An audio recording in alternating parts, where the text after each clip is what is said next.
كثيرا.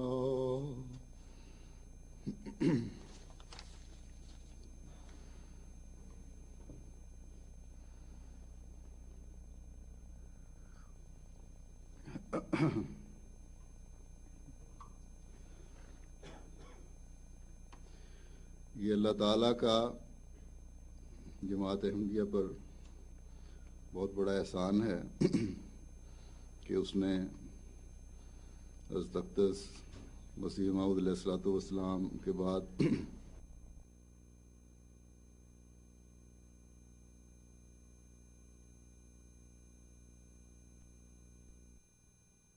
اس نظام خلافت کے گرد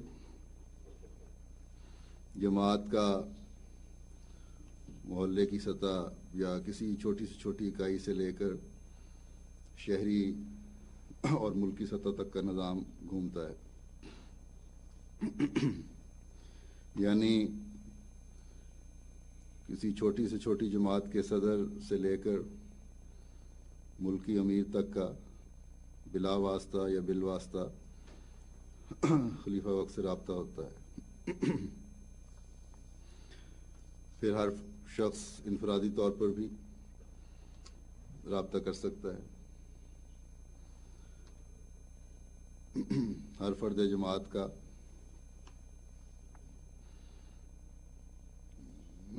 خلیفہ وقت سے رابطہ رکھتا ہے. لیکن اگر کسی جماعتی عہدیدار سے کوئی شکوہ ہو یا شکایت ہو اور خلیفہ وقت تک پہنچانی ہو تو ہر ایک انفرادی رابطے کے باوجود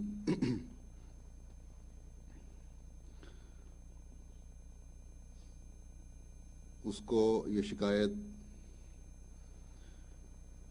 امیر کے ذریعے ہی پہنچانی چاہیے. اور امیر ملک کا کام ہے کہ چاہے اس کے خلاف ہی شکایت ہو وہ اسے آگے پہنچائے، اور اگر کسی وضاحت کی ضرورت ہے تو وضاحت کر دے تاکہ مزید خط و کتابت میں وقت ضائع نہ ہو. لیکن شکایت کرنے والے کا بھی کام ہے کہ اپنی کسی ذاتی رنجش کی وجہ سے کسی عہدیدار کے خلاف شکایت کرتے ہوئے اسے جماعتی رنگ نہ دے. تقویٰ سے کام لینا چاہیے. بعض دفعہ بعض کم علم یا جن میں دنیا کی مادیت نے اپنا اثر ڈالا ہوتا ہے ایسی باتیں کر جاتے ہیں جو جماعت کے وقار اور روایات کے خلاف ہوتی ہیں.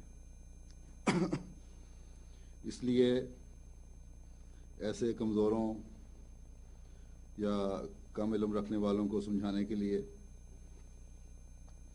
میں یہ بتا رہا ہوں کہ ایسی باتوں سے پرہیز کرنا چاہیے. عہدیداروں کا چناؤ آپ انتخاب کے ذریعے سے کرتے ہیں. عموماً اسی طرح ہوتا ہے، سوائے اس کے کہ بعض خاص حالات میں بعض جگہ نامزدگی کر دی جائے. اور یہ جو نامزدگی ہے یہ بھی مرکز یا خلیفہ وقت کی منظوری سے ہوتی ہے. تو بہرحال جب یہ انتخاب اکثریت کی خواہش کے مطابق ہو جاتا ہے تو پھر جس نے منتخب عہدیدار کو ووٹ نہیں بھی دیا اس کا بھی کام ہے کہ مکمل اطاعت اور فرمانبرداری کے ساتھ عہدیدار کے ساتھ رہے. پھر تمام جماعت اگر اس طرح رہے گی تو ایک سیسہ پلائی ہوئی دیوار کی طرح بن کے رہے گی، بنیاد مرصوص کی طرح بن کے رہے گی.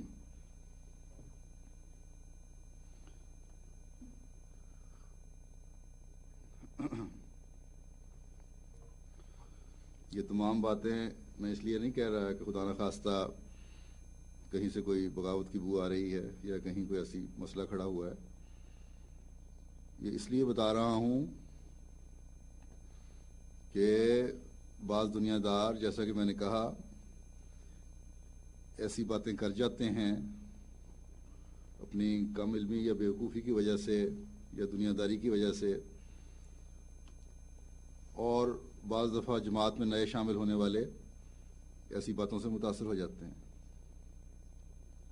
اور اس کے علاوہ یہ نوآبائین کی اپنی تربیت کے لیے بھی ضروری ہے کہ ان کو نظام جماعت کے بارے میں اور اس خاص یہ جو ہے عہدیداروں کی ذمہ داریاں اور ان کی ذمہ داریاں اس کے بارے میں بتایا جائے، کیونکہ نئے آنے والوں کے ذہنوں میں پھر سوال اٹھتے رہتے ہیں. بہرحال الہی وعدوں کے مطابق حضرت مسیح موعود علیہ الصلوۃ والسلام کی جماعت میں نظام خلافت کے ساتھ قائم رہنا ہے، اور اب یہ اللہ تعالیٰ کے فضل سے مضبوط بنیادوں پر قائم ہو چکا ہے.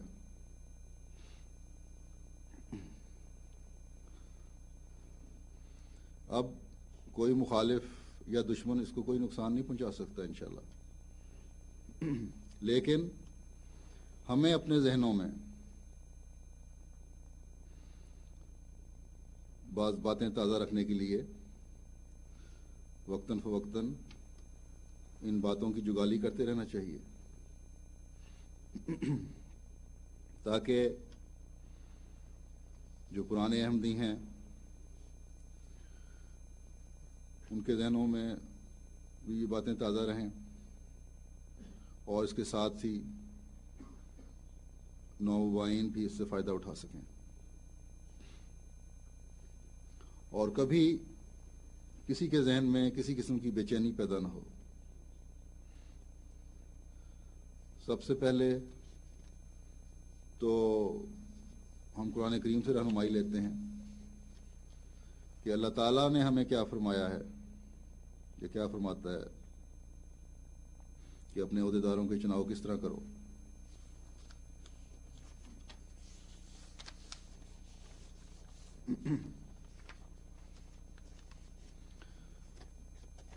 جو آیت میں نے تلاوت کی ہے اس میں اللہ تعالیٰ فرماتا ہے کہ یقیناً اللہ تمہیں حکم دیتا ہے کہ تم ایمانتے ان کے حقداروں کے سپرد کیا کرو، اور جب تم لوگوں کے درمیان حکومت کرو تو انصاف کے ساتھ حکومت کرو. یقیناً بہت ہی عمدہ ہے جو اللہ تعالیٰ تمہیں نصیحت کرتا ہے. یقیناً اللہ بہت سننے والا اور گہری نظر رکھنے والا ہے. پہلی بات تو یہ کہ عہدیدار چننے والوں کو فرمایا کہ عہدے ان کو دو، ان لوگوں کو منتخب کرو جو اس کے اہل ہوں، اس قابل ہوں کہ جس کام کے لیے انہیں منتخب کر رہے ہو وہ اس کو کر سکیں، وقت دے سکیں. یہ نہیں کہ کیونکہ تمہارے تعلقات ہیں اس لیے ضرور اسی کو منتخب کرنا ہے اس عہدے کے لیے، اسی کو ووٹ دینا ہے اس عہدے کے لیے. اس میں ایک بہت بڑی ذمہ داری چناؤ کرنے والوں پر، منتخب کرنے والوں پر ڈالی گئی ہے. اس لیے جو ووٹ دینے کے حقدار ہیں جماعتی قواعد کے تحت، ہر ممبر تو ووٹ نہیں دیتا، جو بھی ووٹ دینے کے حقدار ہیں ان کو ہمیشہ دعا کر کے فیصلہ کرنا چاہیے کہ جو بہتر ہو اس کو ووٹ دے سکے. یہاں ضمناً یہ بھی بتا دوں کہ بعض دفعہ بعض افراد پر کسی وجہ سے پابندی لگی ہوتی ہے کہ وہ انتخاب میں حصہ نہیں لے سکتے. اس لیے اس بارے میں ضد نہیں کرنی چاہیے کہ کیونکہ ہمارے نزدیک ہی فلاں شخص ہی اس کام کے لیے موزوں تھا، یا موضوع ہے، اس لیے اسی کو ہم نے ووٹ دینا تھا اور اس کی اجازت دی جائے، ورنہ ہم انتخاب میں شامل نہیں ہوتے۔ یہ غلط طریق ہے۔ اطاعت کا تقاضا یہ ہے کہ نظام جماعت کے اور نظام جماعت کے احترام کا تقاضا یہ ہے کہ اگر کوئی فیصلہ ہو گیا ہے کہ کسی شخص کو حصہ لینے کی اجازت نہیں ہے تو پھر اس بارے میں اصرار نہیں کرنا چاہیے۔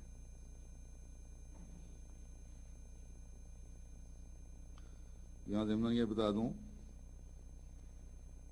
آپ لوگ پیچھے پریشان ہو رہے ہوں گے، بعض لوگ فوراً دنیا میں بھی اندازے لگانے شروع کر دیتے ہیں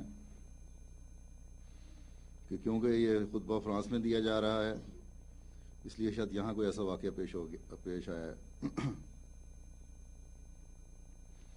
تو واضح کر دوں کہ یہاں کوئی ایسا واقعہ پیش نہیں آیا۔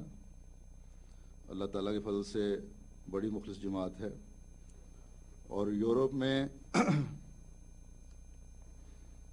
میرے علم کے مطابق یہ واحد جماعت ہے جس میں پاکستانی اور غیر پاکستانی کی نسبت شاید 60-40 کی ہوگی۔ اور جس طرح اللہ تعالیٰ کے فضل سے جماعت میں دوسرے شامل ہو رہے ہیں، بعید نہیں کہ چند سالوں میں پاکستانی تھوڑے رہ جائیں اور غیر پاکستانی اور دوسری قوموں کے لوگ زیادہ ہو جائیں۔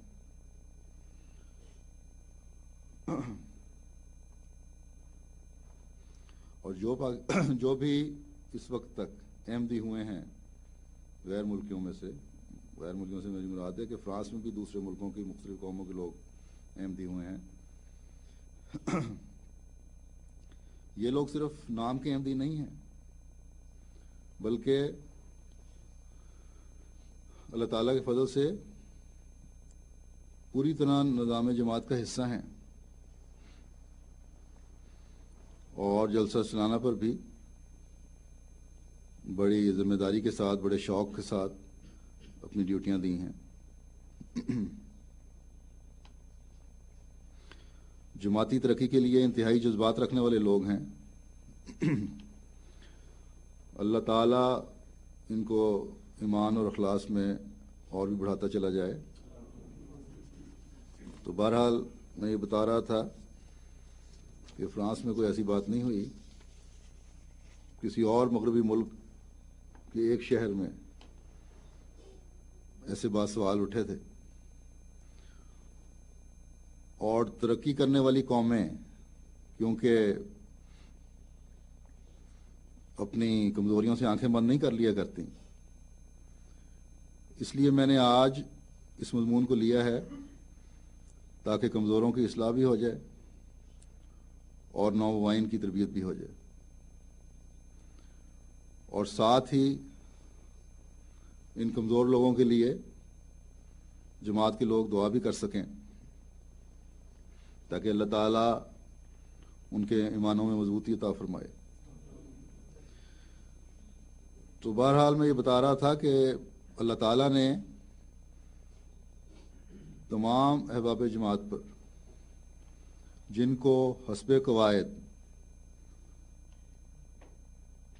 چناؤ کا حق دیا گیا ہے انتخابات میں، یہ ذمہ داری ڈالی ہے کہ سوچ سمجھ کر اہل کو منتخب کرو۔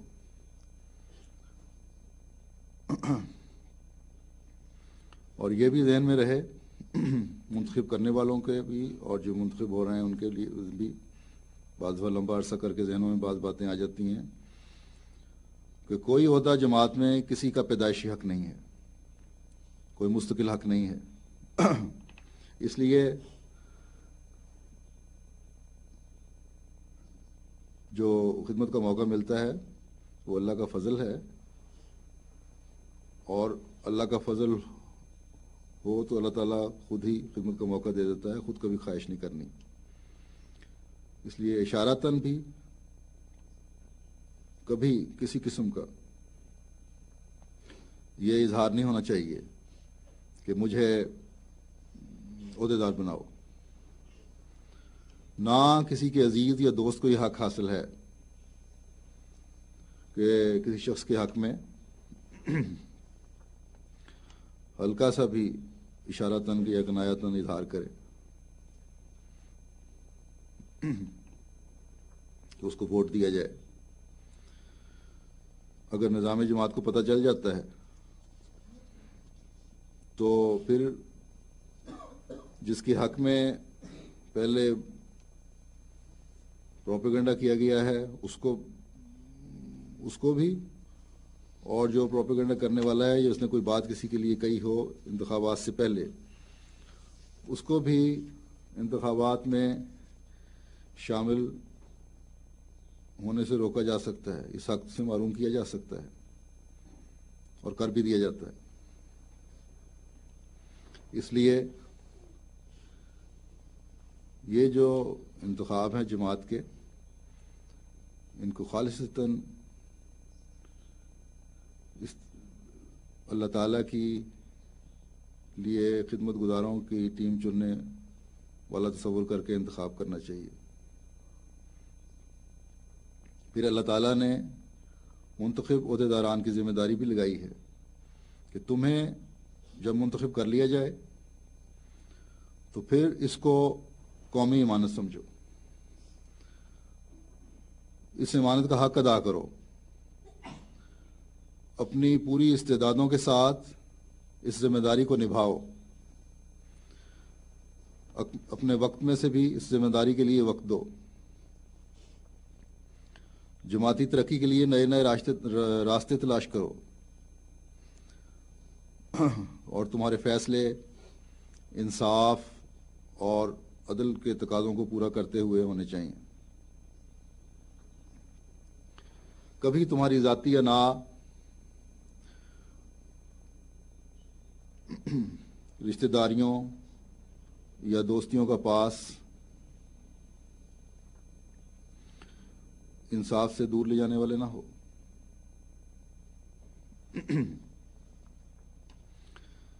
کبھی کسی عہدیدار کے دل میں یہ خیال نہ آئے کہ فلاں شخص نے مجھے ووٹ نہیں دیا تھا یا فلاں کے نام میرے مقابلے کے لیے پیش ہوا تھا، اس لیے میں جب بھی مجھے موقع ملا کبھی کسی معاملے میں اس کو بھی تنگ کروں گا. یہ مومنانہ شان نہیں ہے بلکہ انتہائی گری ہوئی حرکت ہے. تو اللہ تعالیٰ فرماتا ہے کہ جو تمہیں اللہ تعالیٰ نے نصیحت کی ہے یہ ایسی نصیحت ہے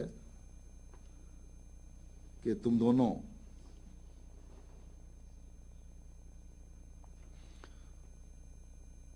ووٹ دے کر منتخب کرنے والوں اور عہدیداروں دونوں کے لیے بڑی اعلیٰ نصیحت ہے کہ ووٹ دینے والا سوچ سمجھ کر ووٹ دے، اور جو شخص منتخب ہو جائے وہ بھی اپنی تمام تر صلاحیتوں اور استعدادوں کے ساتھ انصاف کے تقاضے پورے کرے.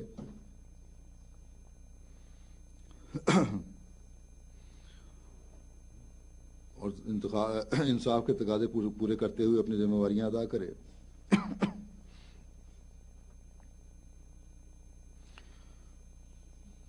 اللہ تعالیٰ ہر عہدیدار کو، چاہے وہ جماعتی عہدیدار ہوں یا ذیلی تنظیموں کے عہدیدار ہوں، اپنی ذمہ داریوں کو سمجھنے اور انصاف کے تقاضے پورے کرنے کی توفیق عطا فرمائے. پھر آخر میں اللہ تعالیٰ نے یہ فرمایا افراد جماعت کو بھی اور عہدیداران کو بھی یہ توجہ دلائی ہے کہ اس کے بعد بھی دعاؤں میں لگے رہو. ہر عہدیدار انصاف کے تقاضے پورے کرتے ہوئے اللہ سے دعا مانگے کہ وہ اسے ذمہ داریوں کو نبھانے کی توفیق عطا فرمائے، اور ہر فرد جماعت یہ دعا کرے کہ جو عہدیدار منتخب ہوئے ہیں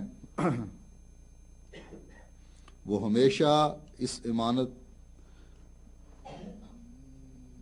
کے ادا کرنے کا جو حق ہے اس کے مطابق ادا کرتے رہیں،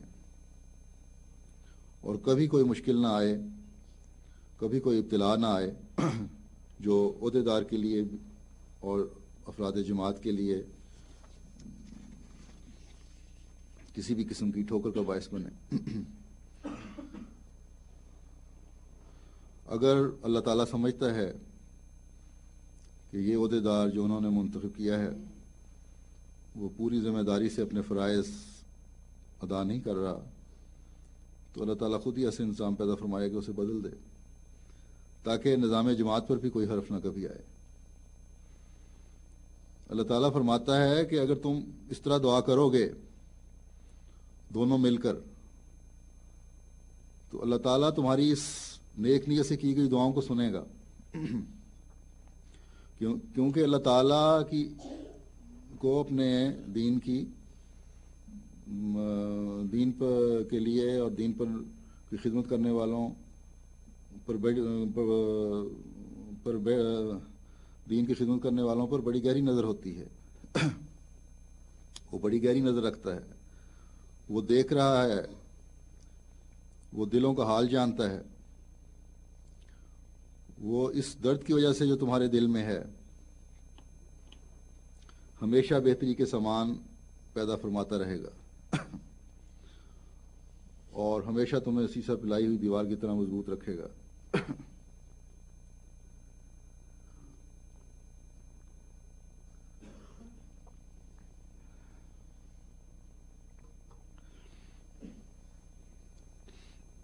اللہ تعالیٰ ہر ایک کو ہر قسم کی ٹھوکر سے بچائے۔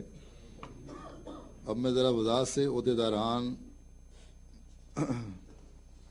کا احباب جماعت سے کس قسم کا رویہ یا سلوک ہونا چاہیے اس کے بارے میں کچھ بتاؤں گا، اور پھر احباب جماعت افراد جماعت جو ہیں وہ عہدیداروں سے کیسا رویہ رکھیں۔ عہدیداروں کو تو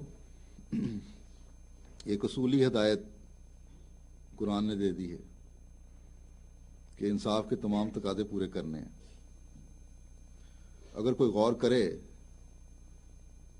اور سوچے کہ انصاف کے کیا کیا تقاضے ہیں تو اس کے بعد کوئی بات رہ نہیں جاتی، لیکن ہر کوئی اس طرح سوچتا نہیں گہری نظر سے۔ اس طرح سوچا جائے جو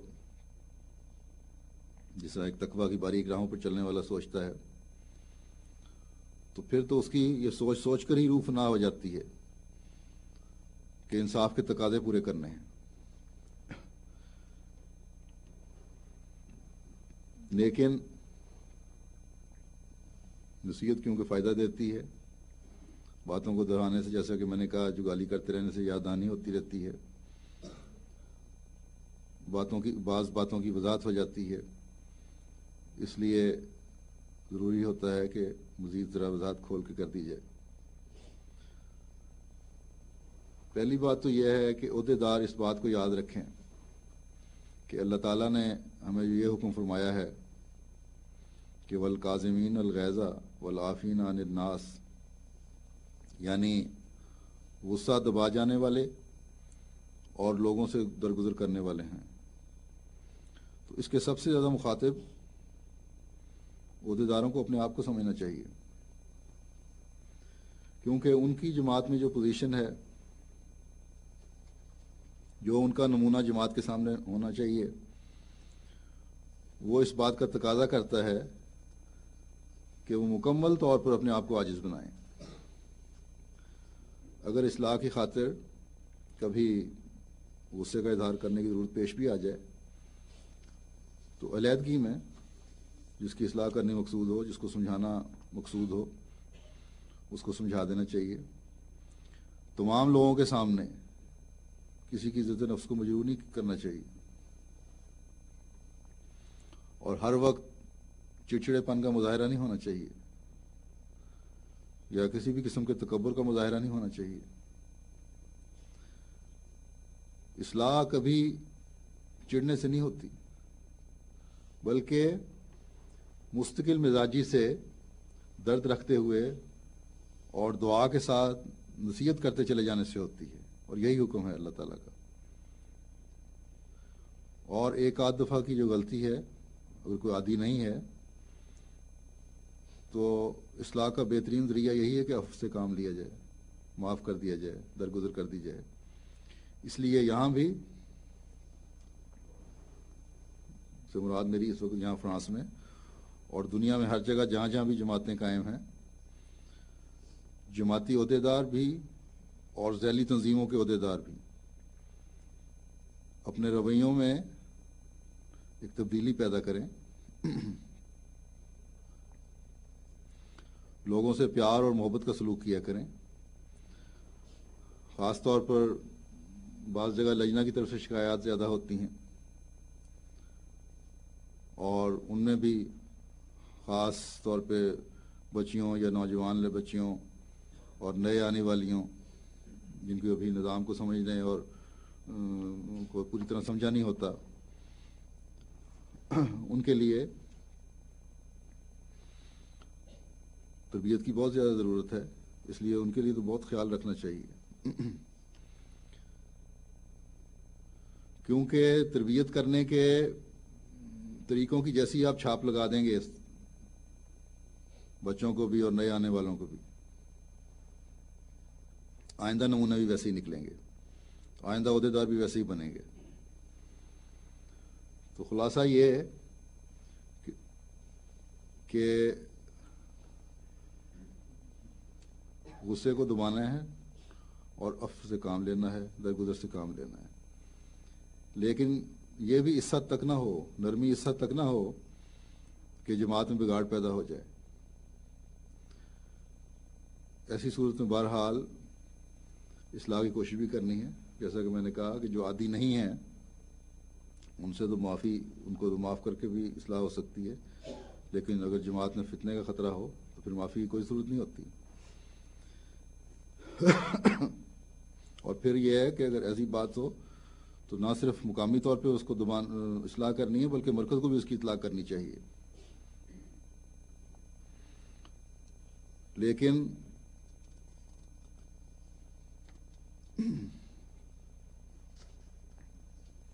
سختی ایسی نہ ہو جن کی اصلاح، جیسا کہ پہلے میں نے کہا کہ نرمی سے ہو سکتی ہے، کہ وہ نوجوان اور نئے آنے والے دین سے ہی متنفر ہو جائیں۔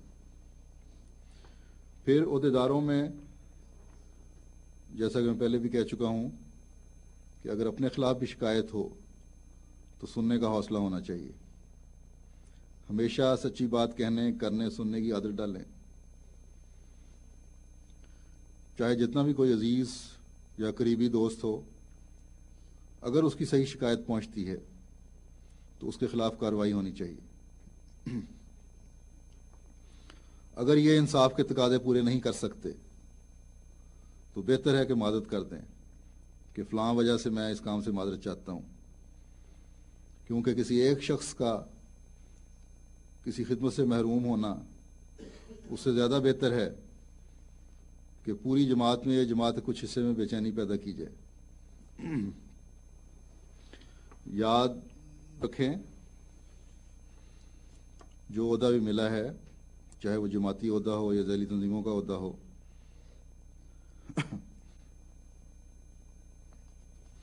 اس کو ایک فضل الہی سمجھیں۔ پہلے ہی بتا آیا ہوں، اس کو اپنا حق نہ سمجھیں۔ یہ خدمت کا موقع ملا ہے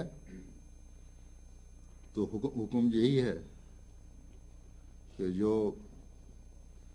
لیڈر بنایا گیا ہے وہ اپنے آپ کو قوم کا خادم بن کے خدمت کرے، صرف منہ سے کہنے کی حد تک نہیں۔ 4 آدمی کھڑے ہوں تو کہہ دیا جی میں تو خادم ہوں، بلکہ عملاً ہر بات سے، ہر فعل سے یہ اظہار ہوتا ہو کہ یہ واقعی خدمت کرنے والے ہیں، اور اگر نہیں اس نظریے سے بات کر رہے تو یقیناً پوچھے جائیں گے۔ جو ذمہ داری ڈالی گئی ہے اس کو پوری طرح ادا نہ کرنے کی وجہ سے یقیناً جواب طلبی ہوگی۔ ایک روایت میں آتا ہے، حضرت معقل بن یسار بیان کرتے ہیں کہ میں نے حضرت صلی اللہ علیہ وسلم کو یہ فرماتے ہوئے سنا کہ جس کو اللہ تعالیٰ نے لوگوں کا نگران اور ذمہ دار بنایا ہے وہ اگر لوگوں کی نگرانی اپنے فرائض کی ادائیگی اور ان کی خیر خواہی میں کوتاہی کرتا ہے تو اس کے مرنے پر اللہ تعالیٰ اس کے لیے جنت حرام کر دے گا اور اسے بہشت نصیب نہیں کرے گا۔ اب دیکھیں اس انظار کے بعد کون ہے جو بڑھ بڑھ کر اختیارات کو حاصل کرنے کی خواہش کرے یا عہدے کو حاصل کرنے کی خواہش کرے؟ یہ تو ایسا خوف کا مقام ہے کہ اگر صحیح فہم اور ادراک ہو تو انسان ایک کونے میں لگ کے بیٹھ جائے۔ بس عہدے دار اس فضل الہی کی قدر کریں اور اپنی ذمہ داریاں ادا کریں، اپنی ذمہ داریوں کو نبھائیں، اللہ تعالیٰ کا غضب لینے کے بجائے اس کی محبت حاصل کرنے والے بنیں۔ ایک اور روایت میں آتا ہے کہ ابو سعید بیان یہ کرتے ہیں کہ حضرت صلی اللہ علیہ وسلم نے فرمایا کہ قیامت کے دن اللہ تعالیٰ کو لوگوں میں سے زیادہ محبوب اور اس کے زیادہ قریب انصاف پسند حاکم ہوگا اور سخت ناپسندیدہ اور سب سے زیادہ دور ظالم حاکم ہوگا۔ بس سب کو چاہیے کہ انصاف کے تقاضے پورے کرتے ہوئے اللہ تعالیٰ کا محبوب بنیں،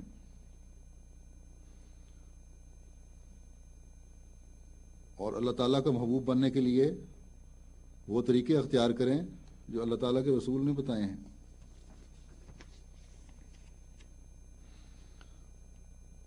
ایک روایت میں آتا ہے، ابو الحسن بیان کرتے ہیں کہ حضرت عمرو بن مرہ نے حضرت معاویہ سے کہا کہ میں نے حضرت صلی اللہ علیہ وسلم کو یہ فرماتے ہوئے سنا ہے کہ جو امام حاجت مندوں، ناداروں اور غریبوں کے لیے اپنا دروازہ بند رکھتا ہے، اللہ تعالیٰ بھی اس کی ضروریات وغیرہ کے لیے آسمان کا دروازہ بند کر دیتا ہے۔ حضور علیہ السلام کے اسی ارشاد کو سننے کے بعد حضرت معاویہ نے ایک شخص کو مقرر کر دیا کہ وہ لوگوں کی ضروریات اور مشکلات کا مداوع کیا کرے اور ان کی ضرورتیں پوری کرے۔ بس لوگوں کے دلوں میں محبت پیدا کریں، اپنے بھائیوں سے، بہنوں سے اس لیے پیار اور محبت کا سلوک کریں کہ اللہ تعالیٰ کی رضا حاصل کرنی ہے، اس کا محبوب بننا ہے۔ اور یاد رکھیں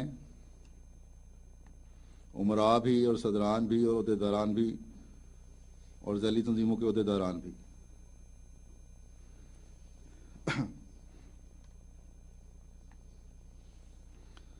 کہ وہ خلیفہ وقت کے مقرر کردہ انتظامی نظام کا ایک حصہ ہیں،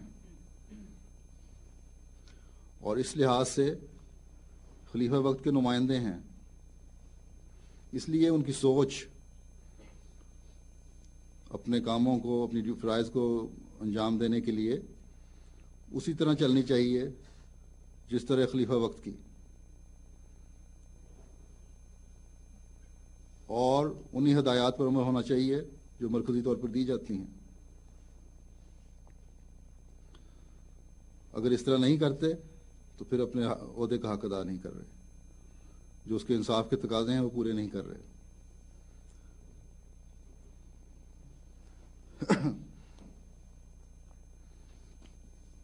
پھر عہدے کی خواہش کرنا ہے۔ پہلے ہی میں نے کہا کہ یہ ایک ایسی بات ہے جو جماعت میں بڑی مایوب سمجھی جاتی ہے، اور ہر اس شخص کے لیے کے خلاف کارروائی کی جاتی ہے جو اس بارے میں کوشش کرتا ہے۔ اس بارے میں ایک حدیث میں اس طرح آتا ہے کہ حضرت عبد الرحمن بیان کرتے ہیں رضی اللہ تعالیٰ عنہ کہ حضرت صلی اللہ علیہ وسلم نے مجھے فرمایا کہ اے عبد الرحمن، تو امارت اور حکومت نہ مانگ، اگر تجھے بغیر مانگے یہ عہدہ ملے تو اس ذمہ داری کے بارے میں تیری مدد کی جائے گی۔ یعنی خواہش نہ ہو اور پھر عہدہ مل جائے تو پھر اللہ تعالیٰ اپنا فضل فرماتا ہے اور مدد کرتا ہے اپنے بندے کی۔ اور اگر تیرے مانگنے پر تجھے یہ عہدہ دیا گیا ہے تو پھر اللہ تعالیٰ کی گرفت میں ہوگا۔ ذرا سی بھی غلطی ہوگی تو پکڑ بہت زیادہ ہوگی۔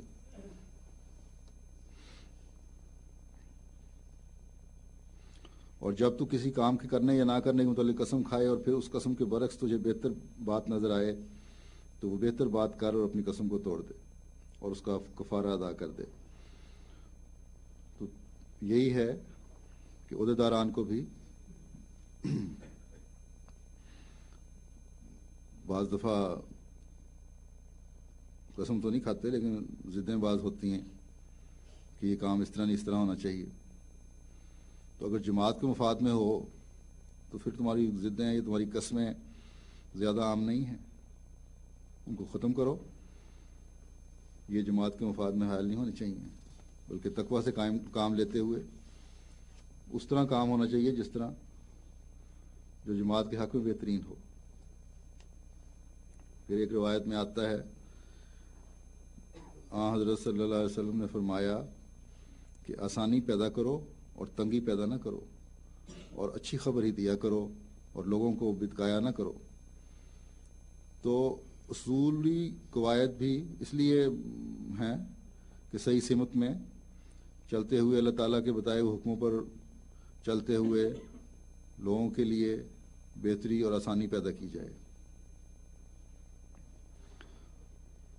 تمہاری ضدیں، تمہاری قسمیں، تمہاری انائیں جو ہیں یہ کبھی بھی کسی بات میں حائل نہ ہوں جس سے لوگ تنگ ہوں۔ اگر کوئی قاعدہ بن بھی گیا ہے یا کوئی فیصلہ ہو بھی گیا ہے، اگر اس سے لوگ تنگ ہو رہے ہیں تو اس کو بدلا جا سکتا ہے۔ انصاف کا تقاضا یہی ہے کہ لوگ ہمیشہ تمہارے پاس خوشی کی خبروں اور محبت اور پیار کے پیغاموں کے لیے اکٹھے ہوا کریں، نہ کہ تنگ ہونے کے لیے دور بھاگتے چلے جائیں۔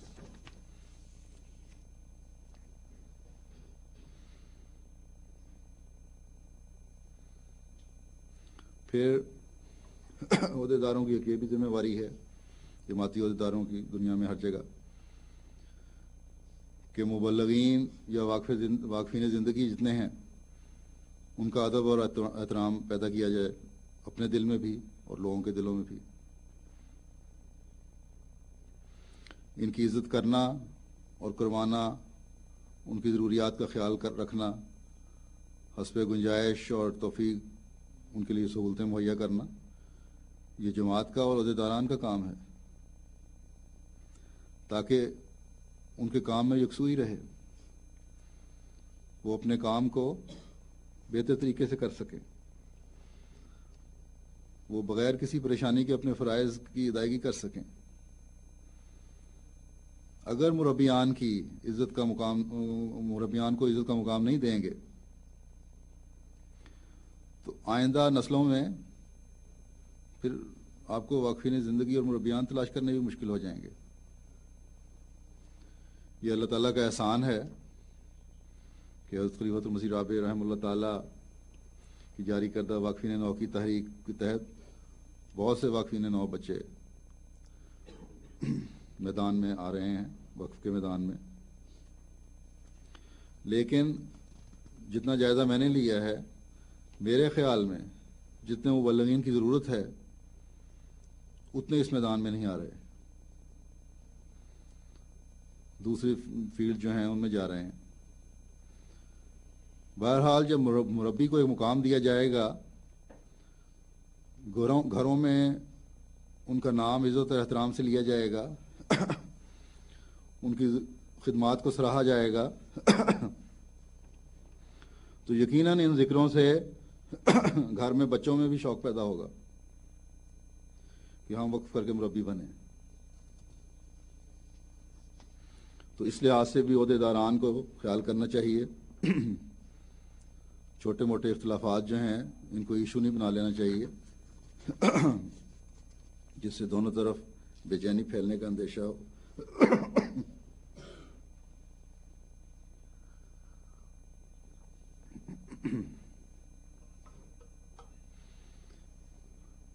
لیکن واقفین زندگی اور مربیان سے بھی میں یہ کہتا ہوں کہ دنیا چاہے آپ کے مقام کو سمجھے یا نہ سمجھے، لیکن اللہ کی راہ میں قربانی کا جو آپ نے عہد کیا ہے اور پھر اس کو نیک نیتی سے خدا کی خاطر نبھا رہے ہیں تو دنیا کے لوگوں کی ذرا بھی پرواہ نہ کریں، چاہے اپنوں کے چرکے ہوں یا غیروں کے چرکے ہوں، جو بھی لگتے ہیں ان پر خدا کے آگے جھکیں۔ آپ جماعتی نظام میں تعلیم و تربیت کے لیے،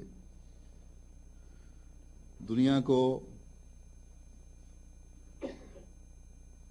اسلام کا پیغام پہنچانے کے لیے خلیفہ وقت کے نمائندے ہیں۔ یہ آپ کی بہت بڑی ذمہ داری ہے۔ خلیفہ وقت نے بہت سی ایسی باتوں پر آپ پر انحصار کیا ہوتا ہے جن پر بعض فیصلے ہوتے ہیں۔ اس لیے اس ذمہ داری کا احساس کرتے ہوئے ہر دنیاوی اونچ نیچ کو دل سے نکال دیں اور یکسوئی سے وہ کام سر انجام دیں جو آپ کے سپرد کیے گئے ہیں۔ اگر خدا تعالیٰ کی خاطر یہ چرکے برداشت کرتے رہیں گے تو اللہ تعالیٰ خود ہی آپ لوگوں کے سہولت کے لیے سامان بھی پیدا فرماتا رہے گا، ذہنی کوفت کو دور کرنے کے سامان بھی پیدا فرماتا رہے گا۔ گھروں میں بھی، مربیان کے گھروں میں بھی عہدیداروں کے رویے کے متعلق بچوں کے سامنے کبھی باتیں نہیں ہونی چاہیے۔ اپنی بیویوں کو بھی سمجھائیں کہ واقف زندگی کی بیوی جو ہے وہ بھی وقف زندگی کی طرح ہی ہوتی ہے یا ہونی چاہیے، یا یہ سوچ رکھنی چاہیے۔ اس لیے ہر بات صبر اور حوصلے سے برداشت کرنی ہے اور صرف اللہ تعالیٰ کے حضور گڑ گڑانا ہے، اس کے حضور جھکنا ہے۔ انشاءاللہ تعالیٰ ضرور اللہ تعالیٰ اپنا فضل فرمائے گا۔ اب عہدیداروں کو پھر میں یہ کہتا ہوں کہ لوگوں کے لیے پیار اور محبت کے پر پھیلائیں۔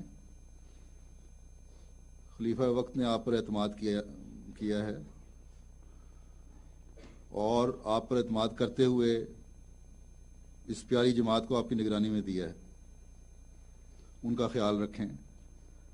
ہر ایک احمدی کو یہ احساس ہو کہ ہم محفوظ پروں کے نیچے ہیں۔ ہر ایک سے مسکراتے ہوئے ملیں، چاہے وہ چھوٹا ہو یا بڑا ہو۔ بعض عہدیدار میں نے دیکھا ہے بڑی سخت شکل بنا کر دفتر میں بیٹھے ہوتے ہیں یا ملتے ہیں۔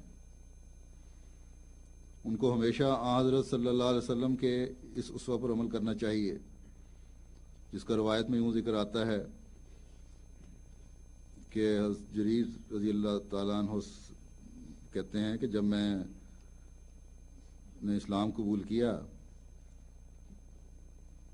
جب سے میں نے اسلام قبول کیا تو حضرت صلی اللہ علیہ وسلم نے مجھے ملاقات سے منع نہیں فرمایا، اور جب بھی نبی صلی اللہ علیہ وسلم مجھے دیکھتے تو مسکرا دیتے، تو کوئی پابندی نہیں تھی، اور جب بھی ملتے مسکرا کر ملتے۔ بعض عہدیداروں کے متعلق شکوہ ہے کہ لوگ جو ہیں اپنا کسی کام کے لیے اپنے کام کا خرچ کر کے جاتے ہیں جب عہدیداروں کے پاس، تو بعض عہدیدار عمرا بعض دفعہ مہینہ نہیں ملتے۔ ہو سکتا ہے اس میں کچھ مبالغہ بھی ہو، کیونکہ شکایت کرنے والے بعض مبالغہ بھی کر جاتے ہیں، لیکن دنوں بھی کسی سے کیوں چکر لگوائے جائیں۔ اس لیے عمراء کو چاہیے کہ وقت مقرر کریں کہ اس وقت دفتر ضرور حاضر ہوں گے، اور پھر اس وقت میں لوگوں کی ضروریات پوری کریں۔ بعض عمراء یہ کرتے ہیں کہ اپنے نمائندے بٹھا دیتے ہیں، اور ان نمائندوں کو یہ اختیار نہیں ہوتا کہ فلاں فیصلہ بھی کرنا ہے۔ اب اگر اس فیصلے کے لیے جانا پڑے تو پھر ان کو انتظار کرنا پڑتا ہے۔ تو اس لیے ضروری ہے کہ عمراء خود جائیں یا پھر اپنے نمائندے کو پورے اختیارات دیں کہ جو تم نے کرنا ہے کرو، سیاہ و سفید کے مالک ہو۔ پھر عمراء امیر بننے کی ضرورت ہی نہیں ہے، پھر تو اسی کو امیر بنا دینا چاہیے۔ پھر مسکراتے ہوئے اور خوش دلی سے ملیں۔ جماعت میں اللہ تعالیٰ کے فضل سے اخلاص کا معیار بڑا اونچا ہے. ہر احمدی جو ہے وہ تو امیر کی اگر مسکرا کر ملتا ہے تو اس کی مسکراہٹ پہ ہی خوش ہو جاتا ہے، چاہے کام ہو یا نہ ہو.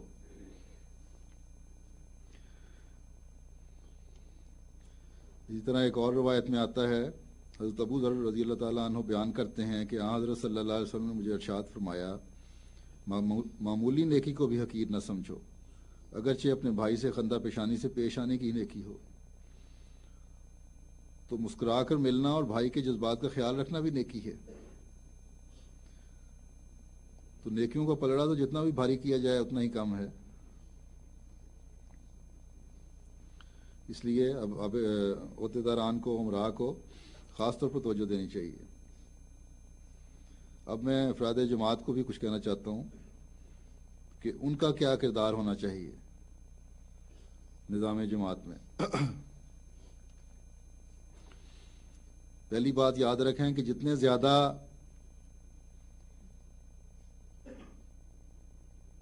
افراد جماعت کے معیار اعلیٰ ہوں گے اتنے زیادہ عہدیداران کے بھی معیار اعلیٰ ہوں گے. بس ہر کوئی اپنے آپ کو دیکھے اور ان معیاروں کو اونچا کرنے کی کوشش کرے اور اپنے جو ان کے فرائض ہیں ایک فرد جماعت کے عہدیدار کے لیے کہ اطاعت کرنی ہے، اس کے بھی اعلیٰ نمونے دکھائیں. یہ نمونے جب آپ دکھا رہے ہوں گے تو آپ اپنی نسلوں کو بھی بچا رہے ہوں گے. انہی نمونوں پہ کو دیکھتے ہوئے آپ کے اگلی نسل نے بھی چلنا ہے، اور انہی نمونوں پر جو قائم ہوں گی نسلیں وہ آئندہ جب عہدیدار بنیں گی تو وہ نمونے دکھا رہی ہوں گی جو اعلیٰ اخلاق کے نمونے ہوتے ہیں. حضرت ابو ہریرہ رضی اللہ تعالیٰ عنہ بیان کرتے ہیں کہ حضرت صلی اللہ علیہ وسلم نے فرمایا کہ جس نے میری اطاعت کی اس نے اللہ تعالیٰ کی اطاعت کی، جس نے میری نافرمانی کی اس نے اللہ کی نافرمانی کی، جس نے حاکم وقت کی اطاعت کی اس نے میری اطاعت کی، اور جو حاکم وقت کا نافرمان ہے وہ میرا نافرمان ہے. تو امیر کی اور نظام جماعت کی اطاعت کے بارے میں یہ حکم ہے. لوگ تو یہ کہہ دیتے ہیں کہ ہم خلیفہ کی اطاعت سے باہر نہیں ہیں، مکمل طور پہ اطاعت میں ہیں، ہر حکم ماننے کو تیار ہیں، لیکن یہ فلاں عہدیدار یا فلاں امیر جو ہے اس میں فلاں فلاں نقص ہے، اس کی اطاعت نہیں ہم کر سکتے. تو خلیفہ وقت کی اطاعت بھی اسی صورت میں ہے جب نظام کے ہر عہدیدار کی اطاعت ہے، اور تب ہی اللہ کے رسول کی اور اللہ کی اطاعت ہے. پھر ایک روایت میں آتا ہے آپ صلی اللہ علیہ وسلم نے فرمایا کہ تنگ دستی اور خوشحالی، خوشی اور ناخوشی، حق تلفی اور ترجیحی سلوک، غرض ہر حالت میں تیرے لیے حاکم وقت کے حکم کو سننا اور اس کی اطاعت کرنا واجب ہے. فرمایا کہ جو حالات بھی ہوں، تمہاری حق تلفی بھی ہو رہی ہو، تمہارے سے زیادتی بھی ہو رہی ہو، تمہارے ساتھ اچھا سلوک نہ بھی ہو اور دوسرے کے ساتھ بہتر سلوک ہو رہا ہو، تب بھی تم نے کہنا ماننا ہے.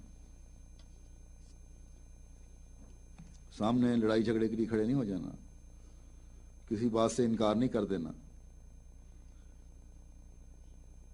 بلکہ تمہارا کام یہ ہے کہ اطاعت کرو.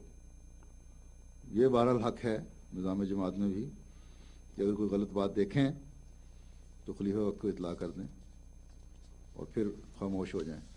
پھر یہ پیچھے نہیں پڑ جانا کہ کیا ہوا اور کیا نہیں ہوا، اطلاع کر دی بس ٹھیک. پھر حضرت عبادہ بن صامت بیان کرتے ہیں کہ حضرت صلی اللہ علیہ وسلم نے ہم سے بیعت کے وقت عہد لیا کہ تنگی ہو یا آسائش، خوشی ہو یا ناخوشی، ہر حال میں ہم آپ کی بات سنیں گے اور اطاعت اور فرمانبرداری کریں گے، خواہ ہم پر دوسروں کو ترجیح دی جائے. نیز ہم ان لوگوں سے جو کام کے اہل اور صاحب اقتدار ہیں مقابلہ نہیں کریں گے، سوائے اس کے کہ ہم کھلا کھلا کفر دیکھیں اور ہمارے پاس اللہ تعالیٰ کی طرف سے کوئی برہان آ جائے کہ حکام غلطی پر ہیں. نیز اللہ تعالیٰ کے حکم کے بارے میں ہم کسی ملامت کرنے والے کی ملامت سے نہیں ڈریں گے اور حق بات کہیں گے۔ تو مطلب یہی ہے کہ اطاعت کے دائرے میں رہتے ہوئے یہ حق بات کہنی ہے، سوائے اس کے کوئی واضح حکم جو شریعت کا ہے اس کی کوئی خلاف ورزی کر رہا ہو تو پھر اطاعت نہ کریں۔ جس طرح حکومت پاکستان نے احمدیوں پہ پابندی لگا دی ہے کہ نمازیں نہیں پڑھنی، تو یہ تو ہمارا ایک حق ہے اللہ تعالیٰ کے حکم کی پابندی کرنا، اور شریعت کے قانون پہ تو کوئی قانون بالا نہیں ہے، اس لیے احمدی نمازیں پڑھتا ہے۔ اس کے علاوہ ہر ملکی قانون کی پوری طرح پابندی کی جاتی ہے۔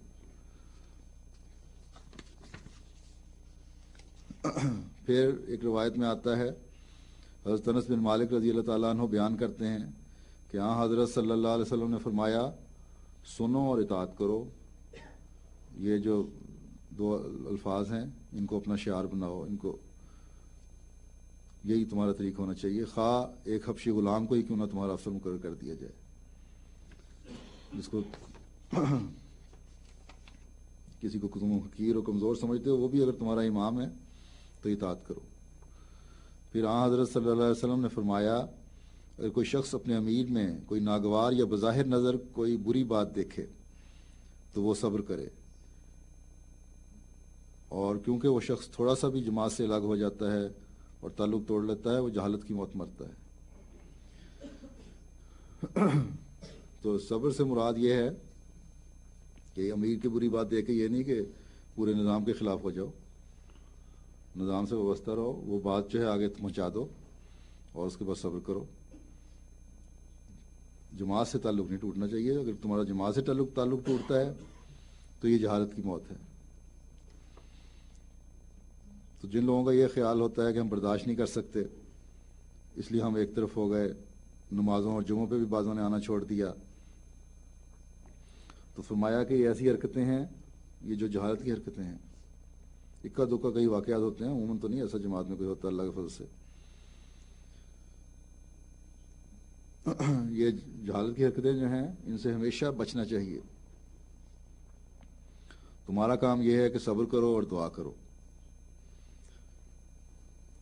جیسا کہ میں نے شروع میں بھی کہا تھا، اللہ تعالیٰ فرماتا ہے کہ تمہاری یہ نیک نیت سے کی گئی دعائیں جو ہیں ان کو میں قبول کروں گا پھر انشاءاللہ۔ پھر ایک روایت میں آتا ہے، حضرت عوف بن مالک بیان کرتے ہیں کہ میں نے حضرت صلی اللہ علیہ وسلم کو یہ فرماتے ہوئے سنا کہ تمہارے بہترین سردار وہ ہیں جن سے تم محبت کرتے ہو اور وہ تم سے محبت کرتے ہیں، تم ان کے لیے دعا کرتے ہو اور وہ تمہارے لیے دعا کرتے ہیں، تمہارے بدترین سردار وہ ہیں جن سے تم بغض رکھتے ہو اور وہ تم سے بغض رکھتے ہیں، تم ان پر لعنت بھیجتے ہو اور وہ تم پر لعنت بھیجتے ہیں۔ راوی کہتا ہے کہ اس پر ہم نے حضرت صلی اللہ علیہ وسلم سے عرض کیا کہ ہم ایسے سرداروں کو ان سے جنگ کر کے ہٹا کیوں نہ دیں؟ آپ نے فرمایا، نہیں، جب تک وہ تم میں نماز قائم کرتے ہیں اس وقت تک کوئی ایسی بات نہیں کرنی، یعنی دینی معاملات میں دخل اندازی نہیں کرتے۔ تو اللہ نے یہ حکم واضح طور پہ وسلم نے دے دیا کہ اگر کوئی اس قسم کی بھی لوگ ہوں جو تم لوگ اتنا تنگ کرتے ہیں کہ ایک دوسرے پر لعنت بھیجنے لگ جاؤ، تب بھی ان کو نہیں، ان سے بغاوت نہیں کرنی۔ اللہ نہ کرے کہ کبھی جماعت کی یہ صورتحال ہو، لیکن یہ ایک انتہائی مثال ہے۔ ایسی صورتحال ہو بھی جائے کہ بتایا گیا ہے تب بھی تم نے فرمانبرداری دکھانی ہے، دعا کرتے رہیں، اللہ تعالیٰ اپنے خاص فضل سے جماعت کو اور نظام جماعت کو ہمیشہ اپنی حفاظت میں رکھے۔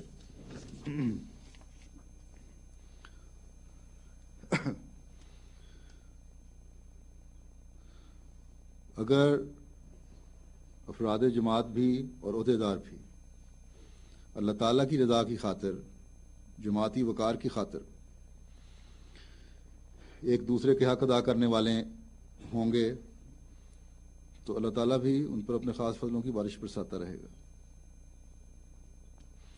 حضرت صلی اللہ علیہ وسلم فرماتے ہیں کہ اللہ تعالیٰ قیامت کے دن فرمائے گا کہ کہاں ہیں وہ لوگ جو میرے جلال اور میری عظمت کے لیے ایک دوسرے سے محبت کرتے تھے؟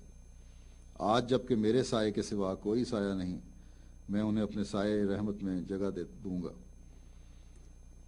بس آج یہ ہر احمدی کا کام ہے کہ خدا کی عظمت اور جلال کو قائم کرے اور اللہ کی رضا کی خاطر ایک دوسرے سے پیار، محبت، شفقت اور فرمانبرداری کے نمونے دکھائے، تاکہ اللہ تعالیٰ کے سایہ رحمت میں جگہ پائے۔ اللہ تعالیٰ سب کو اس کی توفیق عطا فرمائے۔ جماعت کی جب ترقی ہوتی ہے تو حاسدوں کی حسد بھی بڑھ جاتی ہے۔ وہ بھی کوشش کرتے ہیں کہ مختلف ہیلوں بہانوں سے جماعت میں بے چینی پیدا ہو۔ ہمدرد بن کر باتیں کر رہے ہوتے ہیں، حالانکہ یہ لوگ مخالفین کے اعلی کار بنے ہوئے ہوتے ہیں۔ بعض دفعہ کسی عہدیدار کے متعلق کوئی بات کر کے بدظنی پیدا کرنے کی کوشش کرتے ہیں، بعض دفعہ کسی فرد جماعت کے دل میں کسی عہدیدار کے خلاف بدظنی پیدا کرنے کی کوشش کرتے ہیں، بعض دفعہ مرکزی عہدیداران کے خلاف بدظنی پیدا کرنے کی کوشش کرتے ہیں، اور بعض دفعہ مجھے ایسے خط لکھ دیں گے، اور عموماً ایسے خط بغیر نام کے اور پتے کے ہوتے ہیں کہ گویا جماعت میں اخلاص و وفا کے نمونے نہیں رہے۔ نعوذ باللہ تمام عہدیدار بھی اور اکثریت جماعت کی حضرت مسیح موعود علیہ الصلوۃ والسلام کی تعلیم سے دور ہٹ گئی ہے۔ یہ سب ان کے دلوں کی خواہش ہوتی ہے۔ ایک صاحب نے مجھے لکھا اور ایسا بھیانک نقشہ کھینچا کہ گویا اب جماعت نام کی رہ گئی ہے، عمل ختم ہو گئے ہیں، کوئی چیز باقی نہیں، اخلاص ختم ہو گیا ہے۔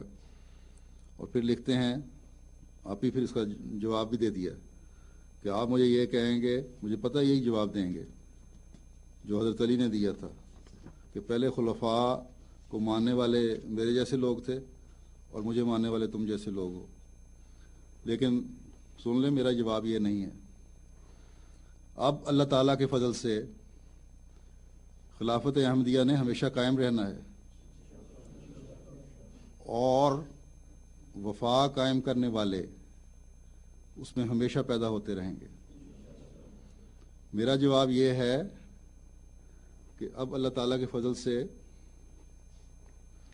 جماعت میں لاکھوں کروڑوں ایسے ہیں جو حضرت علی کے نقش قدم پر چلتے ہوئے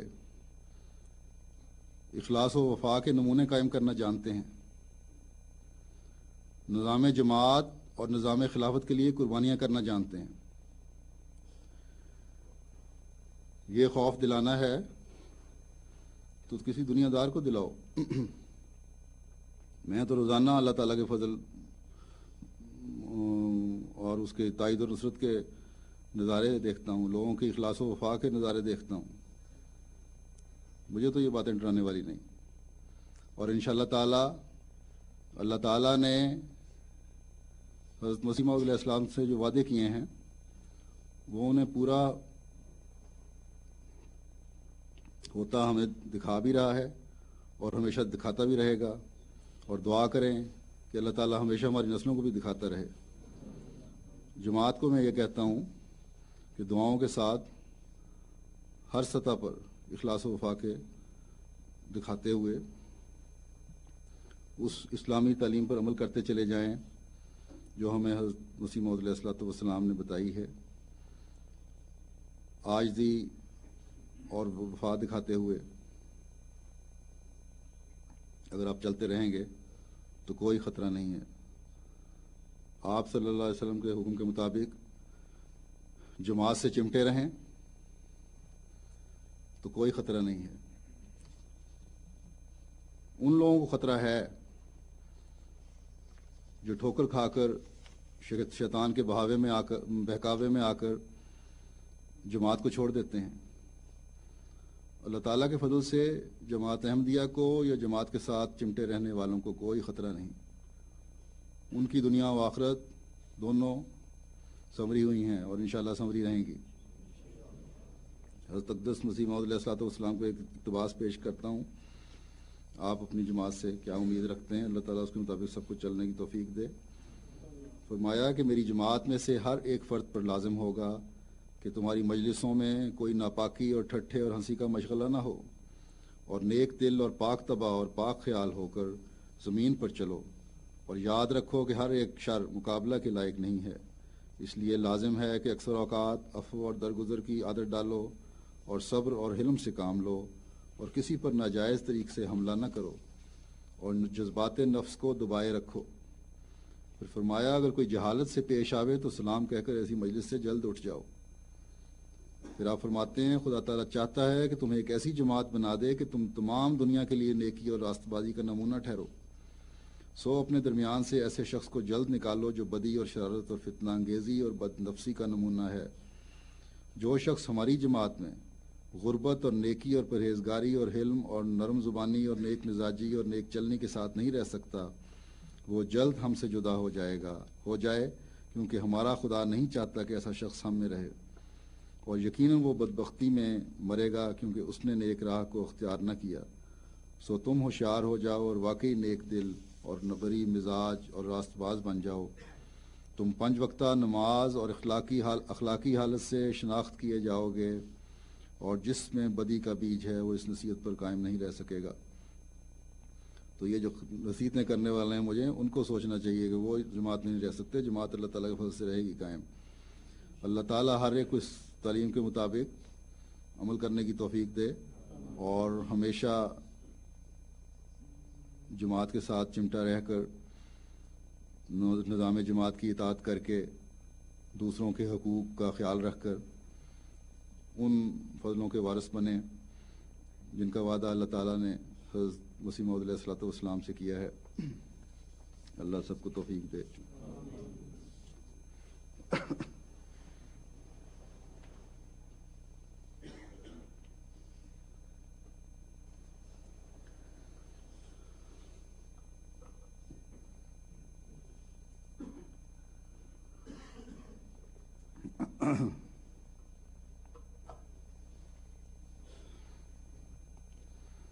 الحمد لله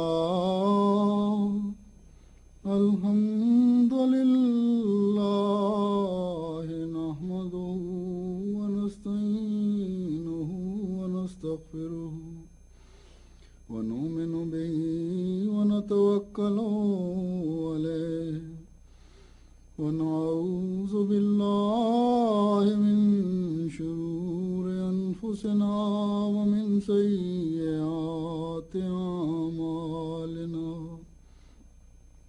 من يهده الله فلا مضل له ومن يضلل فلا هادي له. ونشهد أن لا إله إلا الله ونشهد أن محمدا عبده ورسوله.